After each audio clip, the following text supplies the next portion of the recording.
tal, compañeros? Gracias por ver nuestros contenidos. Les recordamos que nosotros somos Construyendo Conciencias, un comité temático de Morena. Hemos creado este espacio, Pausas de Reflexión, con el fin de analizar y discutir diferentes temas. En esta ocasión, nuestro programa es sobre la Revolución Mexicana. Y el objetivo de este programa es entender más a fondo el proceso revolucionario, ya que en este proceso se conjuntaron diferentes sectores, diferentes fuerzas que se unieron para llevar adelante una transformación. Este movimiento llevó adelante una serie de conquistas históricas de las cuales todos los mexicanos somos herederos, ya que la Revolución Mexicana es parte de nuestra historia y es importante entender esta historia para poder transformarla. Ahora, para llevar adelante este programa nos acompaña nuestro compañero Antonio Tobar León, quien fue secretario de Formación Política en el primer comité de Morena. También es parte de nuestro comité y se ha dedicado a la elaboración de diferentes materiales de formación política como foros, talleres, folletos, incluso es parte activa de este programa Pausas de Reflexión y también en nuestro periódico El Tribuno. Para desarrollar este programa vamos a ir analizando poco a poco en 3 grandes bloques. El primer bloque vamos a hablar sobre las causas del movimiento revolucionario. En el segundo bloque trataremos de entender un poquito cuál fue el contexto internacional. En el tercer bloque vamos a discutir sobre los logros que tuvo este proceso revolucionario y cómo impactó en la vida de los mexicanos. Sin más, entonces empezaríamos el primer bloque. Voy a tratar de hacer algunas preguntas para poner en contexto. También durante el desarrollo de los bloques vamos a ir aclarando un poquito más los temas con algunas preguntas. En este primer bloque, como ya lo mencioné, le pediríamos a nuestro ponente que nos explique, por favor, cuáles fueron las causas que llevaron al estallido revolucionario, ya que a nosotros en las escuelas nos han enseñado que la revolución inicia en el momento en el que Madero hace el llamado al levantamiento en armas. Sin embargo, pues queremos entender un poquito cuáles fueron esas causas y cuál fue el contexto históricamente en el que se encontraba el país para que permitiera que ese llamado tuviera un eco en los sectores sociales que se levantaron en armas. Adelante. Sí, en efecto, ¿no? En las escuelas nos han enseñado que la Revolución Mexicana se inició por un llamado que hizo Francisco I. Madero al pueblo mexicano a levantarse en armas contra la dictadura de Porfirio Díaz.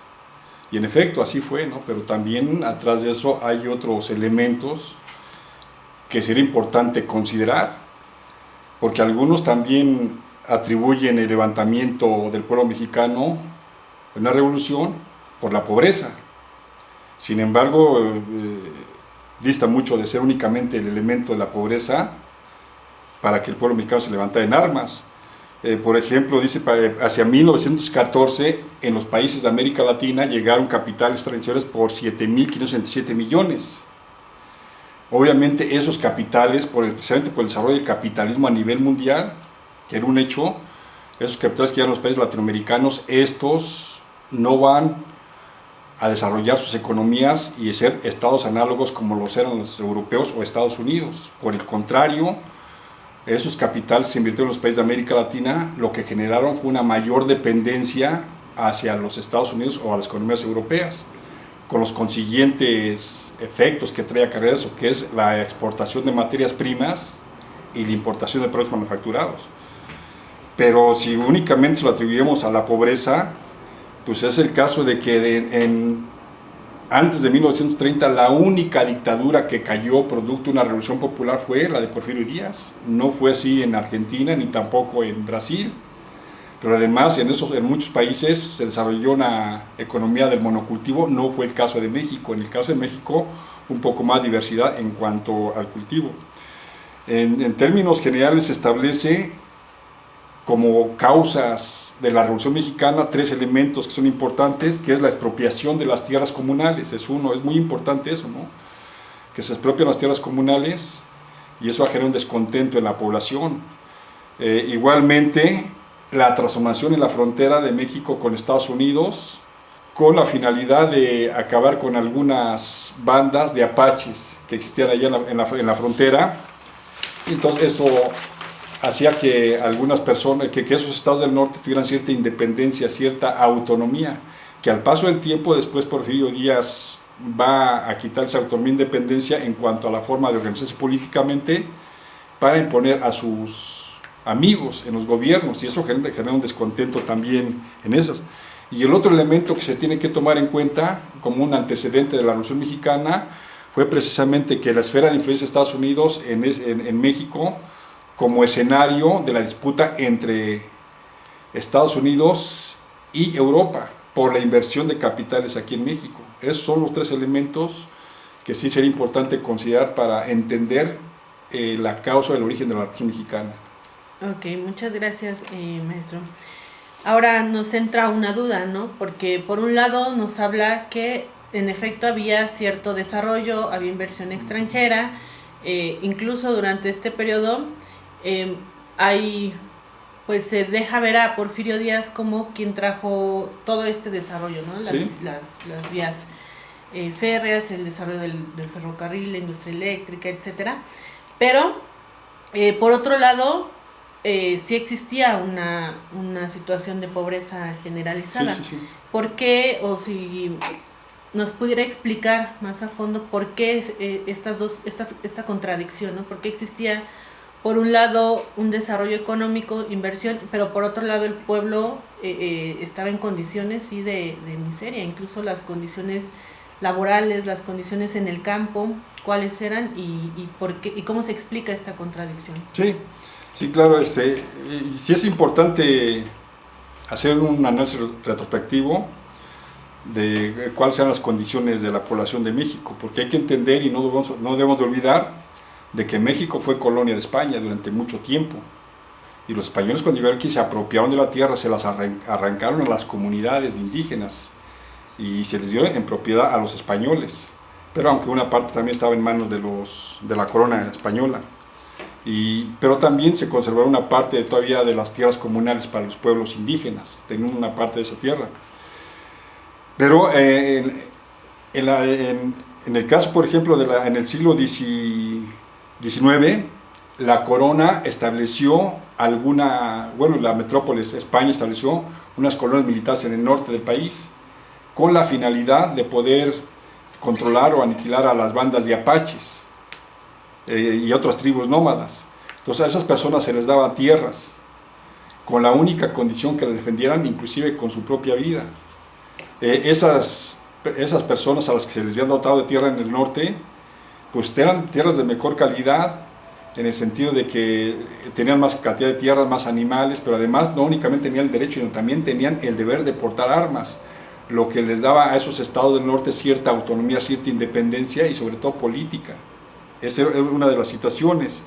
Y como había mencionado, pues el hecho de que Porfirio Díaz haya traído inversión extranjera aquí en México, concretamente estadounidense, que para 1900 la inversión mayor de Estados Unidos era en los ferrocarriles, que eran algo así, arriba de $300 millones, no así en petróleo, no tenía inversiones. Tenemos mucha inversión, lo único que generó es una mayor dependencia de México hacia el capital extranjero, hacia el capital de Estados Unidos y europeo, y además de que pues, esa riqueza no fluyó para el pueblo, porque hubo una mayor exportación de materias primas y mayor importación de productos manufacturados. Y los que salen beneficiados con eso son aquellas personas que pudieron apropiarse de la tierra, no así el grueso de la población, que ese grueso de la población, con la construcción del ferrocarril, esas tierras adquirieron mayor valor y se produjo una oleada de expropiaciones de esa tierra. Y eso fue lo que genera un descontento en la población.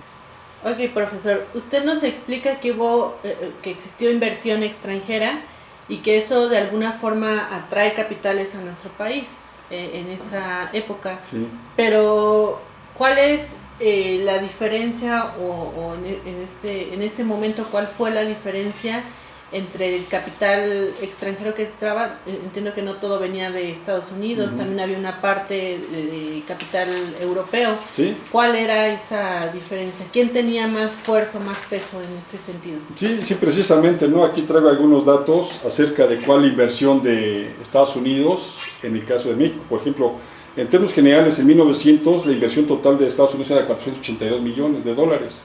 Para 1911 era de 1.007 millones de dólares. Y para 1924, 1.239.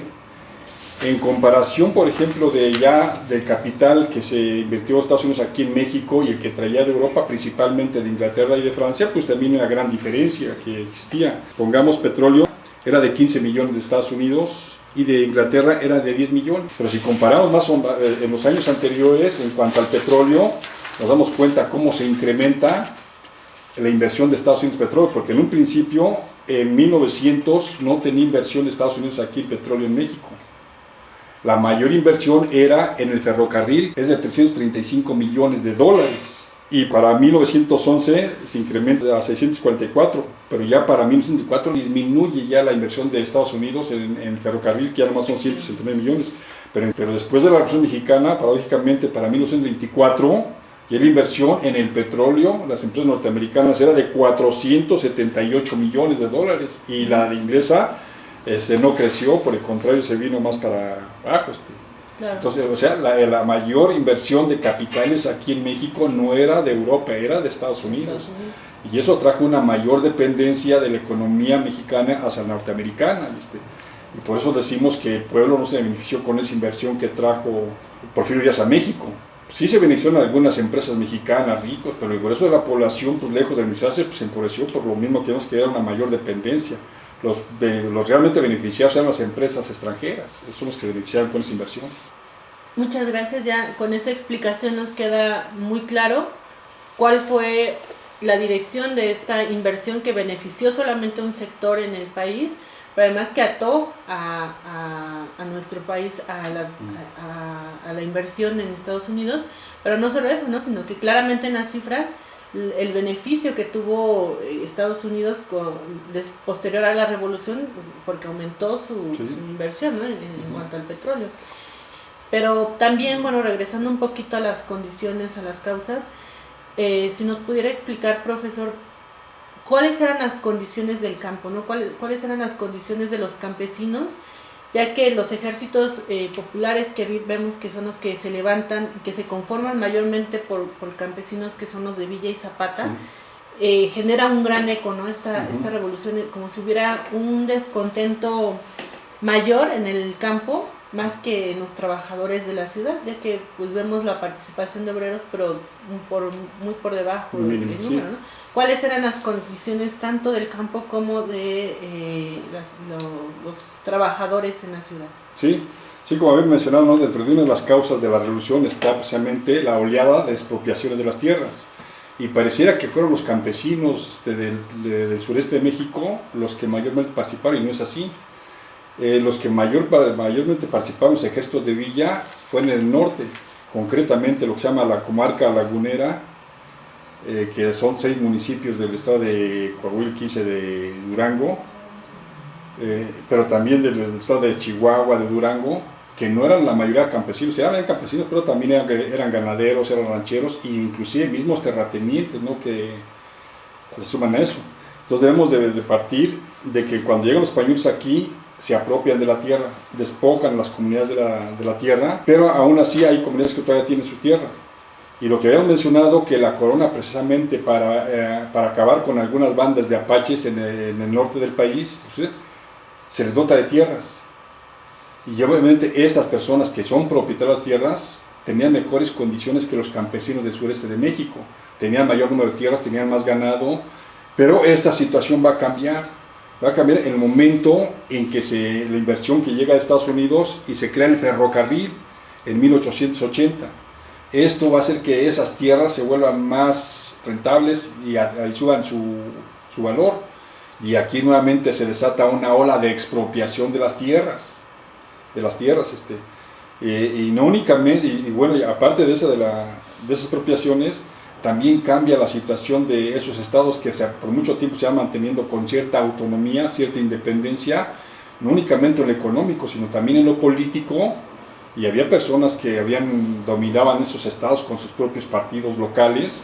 Era el caso, por ejemplo, de los Terrazas o también de Lauro Carrillo en Sonora. Pero además, en estas haciendas que estaban en el norte, muchos también capitales de Estados Unidos tenían una forma de trabajarlas ya bajo el concepto del capitalismo, no así las otras haciendas de propietarios mexicanos que empleaban el trabajo de los campesinos a los que habían despojado sus tierras, o de comunidades trabajando en esas tierras, anclados a la tierra, que no se les pagaba en dinero sino en especie, en la tienda de raíz propiedad del terrateniente, para mantenerlos ligados, atados a las tierras, y no pudieran abandonar esas tierras, a grado tal que cuando morían estos, las deudas que ellos tenían las heredaban sus descendientes. En cambio, las haciendas norteamericanas, ya bajo el concepto del capitalismo, ahí sí se les pagaba en dinero y un poco mejor que en las otras haciendas. Se les pagaba un poco mejor porque ellos habían llegado tarde al reparto, y la única forma que tenían ellos de la escasa mano de obra que tenía era pagando el salario. Pero además, muchos de los rancheros o terratenientes que vivían en el norte, pues siempre tenían un apego hacia la cultura norteamericana, sobre todo educación. Muchos de ellos mandaban a sus hijos a estudiar a esas escuelas. Esa era la situación. Entonces eso cambió con el ferrocarril, con las expropiaciones, pero también Porfirio Díaz ya no empezó a respetar esa cierta autonomía e independencia que han mantenido los estados norteños, ni tampoco a las autoridades políticas, y puso a sus amigos. Esa es la razón que nos explicamos por qué el ejército de Villa, que está en el norte, llegó a contar con 50,000 elementos la división del norte. No así la de Zapata, que eran a lo mucho 5,000 elementos, pero además inclusive los combates también son diferentes. Allá eran combates directos de Villa con el ejército federal. En ocasiones, cuando diezmaban la fuerza de Zapata, establecieron una guerra de guerrillas, la guerrilla es como estableció. Entonces eso fue como se llama lo que detonó eso, no únicamente el despojo de la tierra, sino también que cambia la política de Díaz en cuanto a no respetar esa autonomía de los estados del norte, y genera el descontento de esos. Muy bien, esa era la condición que existía en el campo, y por qué se levanta, ¿no? El por qué que se levantaran en armas. Pero también, si nos pudiera explicar un poquito más cuál es la condición en la ciudad de los trabajadores, de los obreros, y también porque en este periodo de 1910 entendemos que hubo una poca participación, pero también antes de ese periodo hubo movilizaciones obreras, y la importancia también de estos movimientos como precursores de esta revolución. Sí, en efecto, ¿no? Ese por un lado está la situación en el campo, la situación de los campesinos, que ya explicó, pero también la condición de los obreros no es algo mejor, ¿no? Uno podría pensar de que estaban de mejores derechos, no es así, ¿no? Los obreros también eran afectados por la política de Díaz. Para entender, por ejemplo, la jornada de trabajo no era de 8 horas, la jornada de trabajo era de 12 a 13 horas. No había un salario mínimo. De hecho, los salarios durante el gobierno de Porfirio Díaz eran inferiores a los que ganaban en tiempos de Juárez, eran muy inferiores. No había un solo sindicato, por ley estaban estrictamente prohibidos, y quienes intentaban formar los sindicatos simplemente iban a parar a la cárcel de San Juan de Ulúa. No había indemnizaciones por accidentes de trabajo, no había jubilaciones, pensión, no tenían ningún derecho los trabajadores. No había una ley, no había nada de eso. Y aún con toda esta situación, los trabajadores, para mejorar sus condiciones de vida, formaban sindicatos aunque estuvieran fuera de la ley, y se enfrentaban también al patrón en una huelga. Hay 2 huelgas prototipos características de la Revolución Mexicana. Esas 2 huelgas es la de Sonora en 1906 y la de Río Blanco en 1907. Pues es lógico de suponer que esas huelgas llevadas a cabo por los trabajadores para mejorar sus condiciones de vida y de trabajo fueron brutalmente reprimidas por la dictadura de Díaz, y muchos de sus dirigentes fueron enviados a la cárcel, sobre todo que eran miembros del Partido Liberal Mexicano, a pesar de que no hubo una participación muy importante en los ejércitos revolucionarios de los trabajadores, que sí lo sabían, pero no como los campesinos. En lo político sí había una mayor participación con los clubes del periódico Regeneración del Partido Liberal Mexicano, en los clubes liberales, que pues hay que decirlo, el programa del Partido Liberal Mexicano es lo que más adelante va a inspirar el contenido social o el espíritu social de la cuestión política de 1917. Si no fue una participación muy amplia con los campesinos en el movimiento armado, sí lo fue en la cuestión política. Muchas gracias.